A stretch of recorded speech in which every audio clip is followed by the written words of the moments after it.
من با افتخار به عنوان یک ایرانی پرچم افغانستان رو میگیرم بالا و به ملت عزیز افغانستان میگم دم شما گرم، دم شما گرم ملت افغانستان.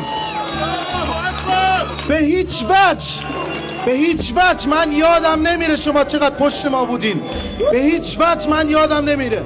شما با افتخار پرچم ایران اسلامی رو میگیریم بالا، من با افتخار با تمام این پرچم عزیز افغانستان رو میگیرم بالا و همیشه این کارو میکنم.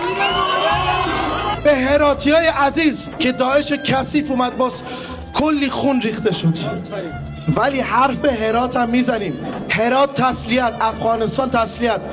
افغان ها خیلی شهید دادن تو همین جنگ ایران، تو خود افغانستان. افغان ها الان این همه سال زجر کشیدن، همین به خاطر همین آمریکا دیگه.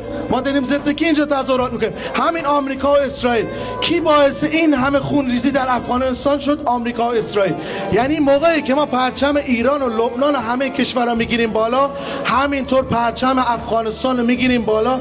اگرم بالا نگیریم افغانستان همیشه تو دل ماست. من به عنوان یک ایرانی بهتون میگم افغانای عزیز، آخرین گپامو به قول شما بزنم، والله بالله تالله تا آخرین روز من پشت افغانای عزیز هستم. با افتخارم میگم.